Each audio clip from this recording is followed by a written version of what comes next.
Pakistan have nothing to lose. I mean, they're not competing with us economically, and if we go to the war, maybe that have more impact on India because then we are going to go down in the numbers.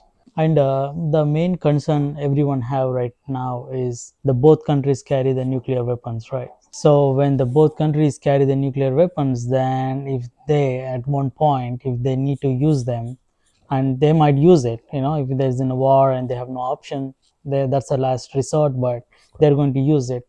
What happens if they use it? Namaste, Nathan. Thank you for having me, Vivek. For sure.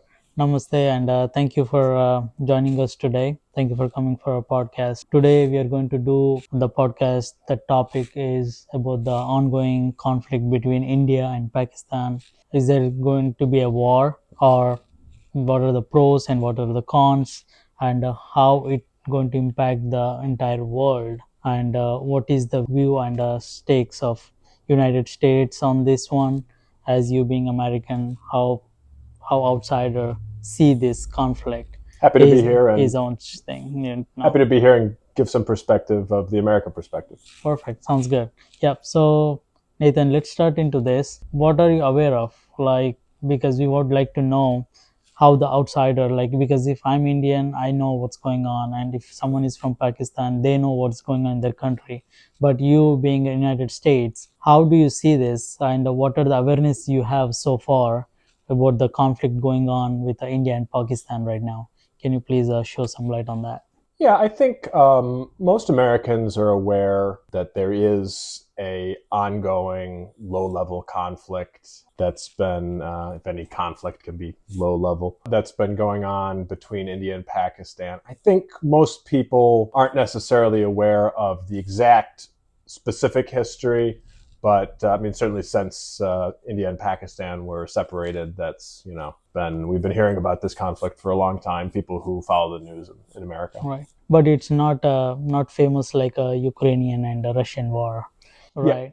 It's Well, not now that. now people are certainly learning about it because it is in the news. But yeah, I would say the Ukrainian war just tends to get more attention in the news media for whatever reason. Right. I mean, maybe the reason that because we still didn't get into the war yet officially, right? Yeah, So once we get into yeah, the war, then everybody, all over the world, try to show this news, and right. everybody's aware of it Cold, at that cold point. tensions. Cold Mhm. tensions don't make good news. Hot war certainly Sure. makes Yeah. better news at Yeah. least. And now Not better for now anyone else. everybody have one big question now, like India and Pakistan. Yes, the situation is too bad, and they both are threatening each other, and they did something bad, and India attacked them back. It's fine, but now the question is, who is going to take a step?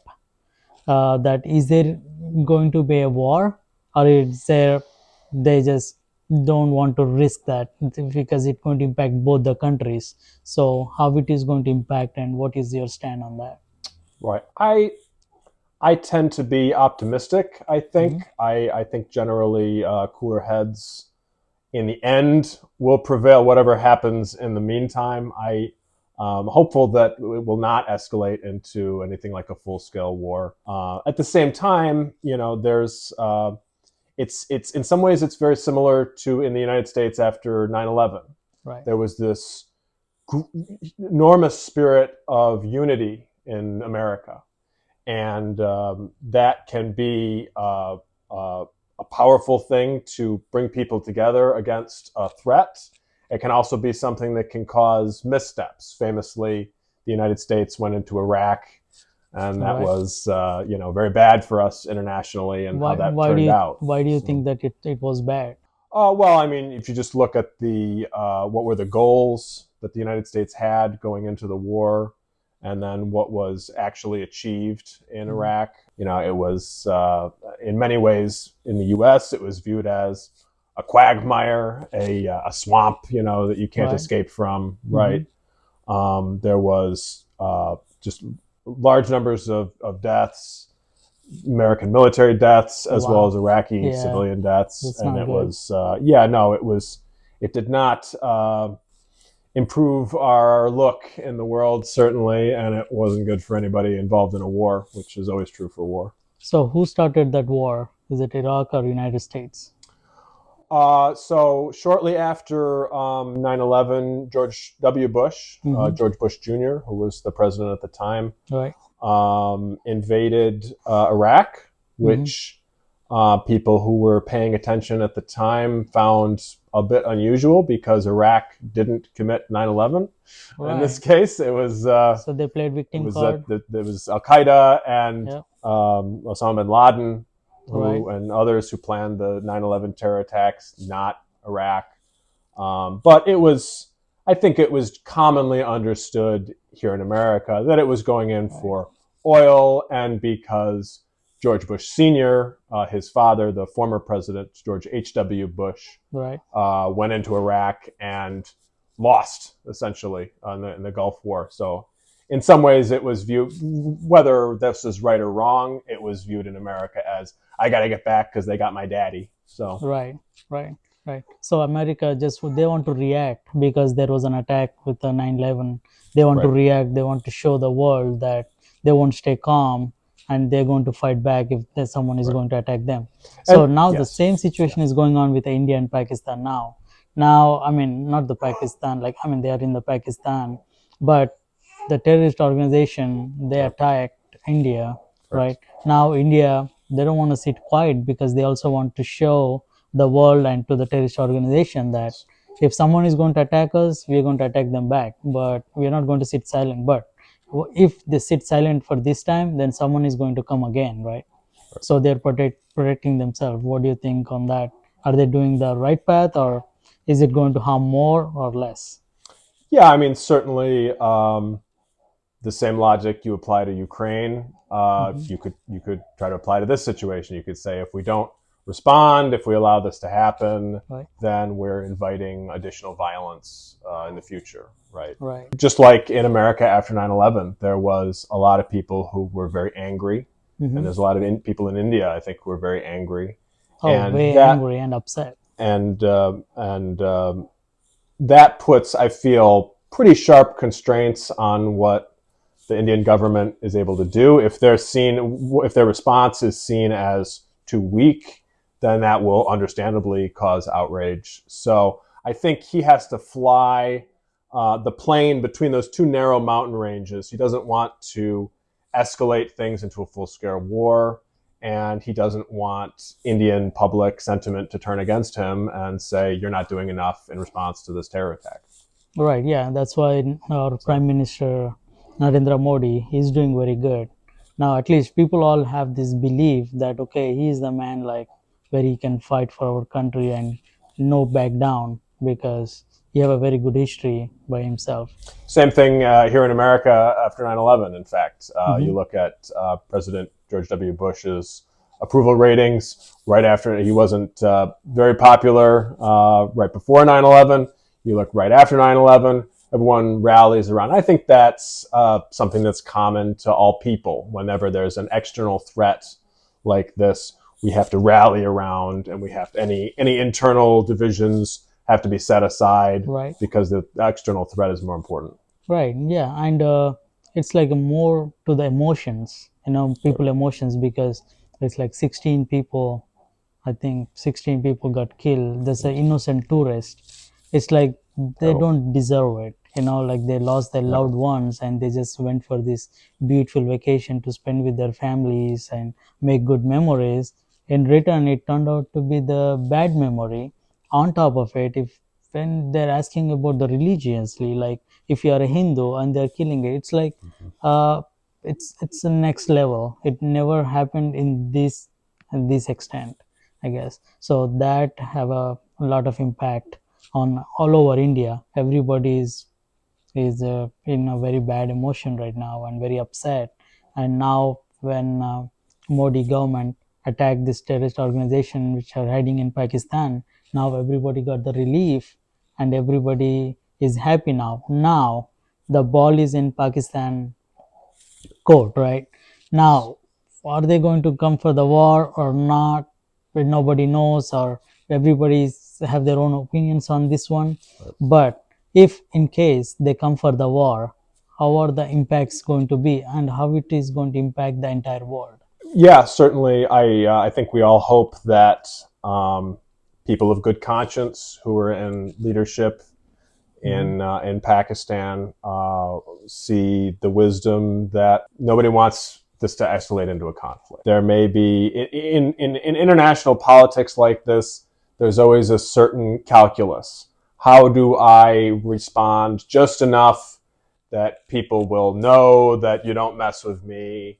And in some ways in Pakistan, it's almost the same calculus that the government of Pakistan and the Pakistani people Right. and the government of India and the Indian people have to deal with. How do I react to a level that people internally will not be upset, but that won't escalate? And, that's, I think we all hope people of conscience and people who value peace are the people who win in that room in the end. Yeah. But how it is going to, even for example, let's say if they go to the war, how it is going to impact the economy of the world, or economy of these both countries, how it is going to be. Yeah, I mean, certainly. If you're in the business of making weapons or maybe bandages or things, then you're going to be doing really good business. Yes. If you value humanity and peace and prosperity, every dollar that's spent on a bomb destroys $10 or $100 that was building. Right. So it's always easier to destroy than it is to create. Correct. So I think if you look at certain sectors of the economy, you might be fooled into thinking that war is a great thing for the economy. But I think if you zoom out and look at the big picture, almost always you find that you've lost more than you've gained. Yeah. So I think in my perspective that the country will go behind like 5-10 years, right? Because if they go to the war, they lose all the resources, they lose all the money, and the stock market go down because nobody want to invest in that country anymore. And then the investors won't come, right? Then there is no money, there is no money for the development. Then it going to impact a lot, like especially when if it is a developing country, then we cannot risk it. Right now we are very good, we're doing very good. We are in like 6th or 7th place. Probably GDP Right? rankings. Yeah. Yes. So we are in a very good shape right now. And if we go to this war, and Pakistan have nothing to lose. I mean, they're not competing with us economically. And if we go to the war, maybe that have more impact on India, because then we are going to go down in the numbers, and then it take a long time to get back there.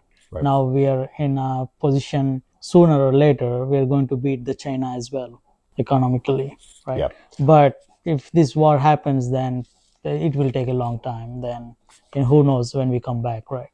Yeah, investors certainly don't like risk. And there's been a lot of perception that India is getting less risky over time, that it's the ascendancy of India on the world stage is largely inevitable at this point. So, and every investor is going to want to get in on that. But if there's big risk, Right.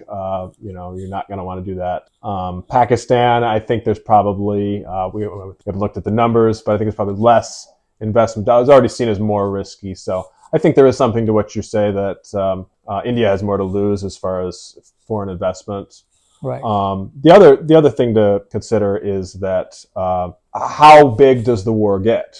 That has a big effect on what those numbers wind up looking like. So Correct. does this stay a series of relatively small conflicts, or does it become something like a full-blown Ukraine? Right. Certainly that would be catastrophic for both Right. economies. Correct.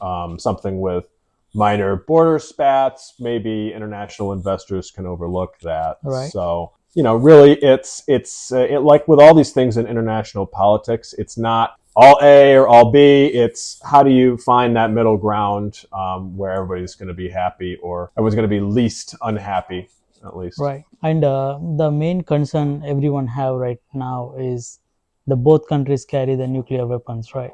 Yes. So when the both countries carry the nuclear weapons, then if they at one point, if they need to use them, and they might use it, if there's in a war and they have no option, that's the last resort. But they're going to use it. What happens if they use it? Like it because I think they use this in Japan, right? Yes, the So United can you, States dropped the atomic bomb on Hiroshima and Nagasaki in Japan, and that was the action that ended the Second World War in the Pacific Theater. Yes. right? And how was the impact at that point when they did that? Like how was the Japan recovered from that? And they're pretty much strong economy now, right? Yes. Comparing with the different other countries. Even though they got attacked with this atomic bomb, they're still doing the good. How do you think, or what are the things they did to recover that fast? Well, I mean, one of the things you have to understand about the atomic bombings in World War II is that those were the earliest generation of weapons that were ever made. So those were smallest nuclear bombs. They're much smaller than anything that would be in our current arsenal today. And it's not like if you double the yield of the bomb in kilotons, you double the destruction. Right. It doesn't grow that fast. But yeah, no, just the amount of devastation that would be from a 500 kiloton bomb, which would be a Wow. medium-sized bomb, that would be 10 to 20 equivalent of the bombs that were dropped in Japan, Right. the two bombs. The thing a lot of people I think miss about nuclear bombing is it's not like in the movies where Right. there's a flash and you see a skeleton for a second and then it's all over. When the Americans went into Japan after the bombing, they had film crews, Right. and that footage was so disturbing that they immediately made it the highest level of secret because they thought that if any of the American people saw this, they would never stand for having the bomb used. Oh, okay. Is it So that bad? Like, why it is that bad it's in that level? yeah, it's bad. I mean, I don't know how descriptive we're allowed to get, but in Japan, you would be. There were people who were walking around for days, and people said they looked like they were wearing robes, and it wasn't a robe; it was their Wow. skin. It was the person's skin hanging off for Oh, days. wow. Oh my God. So This is yeah, we wish that nuclear war would be something instantaneous. And unfortunately, it's not like that. And I think if I may, if I think the worst part of that would be after that. It's kind of like trying to imagine your parents dying while your parents are still alive. You know, on an intellectual level, you know, oh, this could happen, and this I would feel bad. I think you never really know what it would be like until it happens. right. And the worst part I feel like would be knowing it was all for nothing. We could have prevented it. Cooler heads could have prevailed, but they didn't. Right. And yeah, and it's mainly civilians, right? That Yeah, also affect mostly in civilians. Hiroshima and the two atomic bombings that were used in warfare, Hiroshima and Nagasaki, there was industrial production in those cities, but most of the victims were civilians. Correct. Right. Yeah. When it is Correct. coming to the civilians, then that is the next level, right? Because they don't know nothing. They don't take part of anything. And if someone is coming and just destroying their family and the land, that's a horrific thing. Anything to happen to any family or any country. So if yeah, and there is a possibility of this nuclear war as well if they get into the war at one point, right? So maybe we need to consider and keep these things as well before we even thinking of a war. The war is going to destroy anyway. It's just matter of how much percentage it destroyed to each country, but it is going to destroy somehow, War. right? There's what is the saying? War is war, and hell is hell, and Yeah. war is worse because there are no innocent people in hell. All right. Right. Yeah. Yeah. That's a very, So very good saying.